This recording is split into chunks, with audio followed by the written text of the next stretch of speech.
குன்னூர் குன்னூர் வந்து எவ்வளோ ஒரு ஒரு முக்கியமான இடம். ஏன்னா அந்த நம்ம இராணுவத்துக்கு சொந்தமான இடத்துல அங்கே ட்ரைனிங்லாம் நடந்திருக்கக்கூடிய ஒரு இடம்.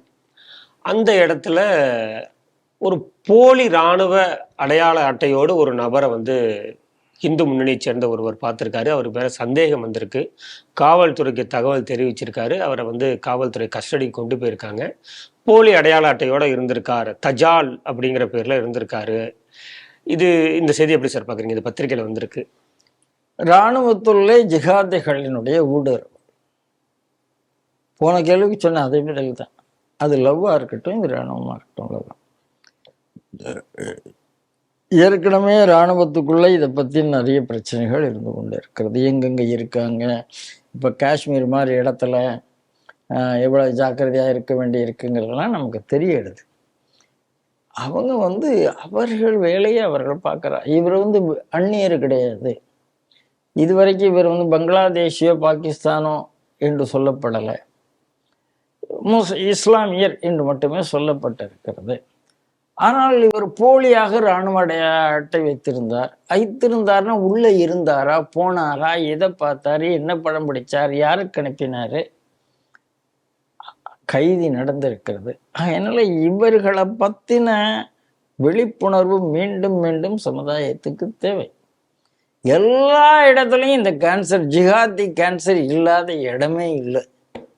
நாம் தான் எச்சரிக்கையாக இருக்க வேண்டும். போன கேள்விக்கும் இந்த கேள்விக்கும் ஒரே பதில். வாஜ்பாய் அவர்கள் பிரதமராக இருந்த போது கூட பார்லிமெண்ட் அட்டாக் நடக்கும்போது இந்த மாதிரி உடை அணிந்து தான் அவர்கள் வந்து நம்மளை நம்ப வச்சு உள்ள வந்து ஒரு தாக்குதல் நடத்தினாங்க சார். சார் அது மீண்டும் மீண்டும் நிரூபிக்கப்பட்டிருக்கு சார். இந்த அப்சல் குரு, அந்த அந்த குருங்கிறதே நான் ஒத்துக்கொள்ளலை. அது ரொம்ப அயோக்கியத்தான விஷயம். இப்படி உள்ள வந்தாங்க என்றால் அவர் வந்து பாதுகாவலர் உடையில தான் உள்ளவர். பாதுகாவலர் திடீர்னு உள்ள வந்து ஷூட்டிங் ஆரம்பிக்கிறாங்க. அப்போ இது இவர் ஒரு ஆள் தானாங்கிற கேள்வி. நீங்க உங்களுடைய கேள்வியில் என்ன இருக்குன்னா, வாஜ்பாய் நேரத்தில் வந்த அட்டாக் என்று சொன்னால் ஒரு ஆள் இல்லைங்கிறது தான். அப்போ இவர் மாதிரி இன்னும் எத்தனை பேர் இருக்காங்க அப்படிங்கிறதா பிரச்சனை. எத்தனை பேர் சேர்ந்து என்ன கான்ஸ்பேர் பண்ணாங்க, எந்த நேரத்தில் ஒரே அடியாக மாற்றணும், மாற்ற வேண்டாம், ஷூட்டிங் ஆரம்பிக்கணும், குழப்பத்தை உருவாக்கணும் அப்படின்னு நினைச்சாங்களா? எல்லாமே இப்போ காவல்துறை விசாரிக்கணுங்க. இது வந்து ஈஸியான ஒரு விஷயம் இல்லை. ஏன்னா நீங்க சொன்ன நல்ல விஷயம் அது. அப்படித்தான் அவர்கள் எல்லா இடத்திலையும் உள்ளே வருகிறார்கள். சந்தேகத்துக்கு இடமில்லாமல் உள்ளே வருகிறார்கள்.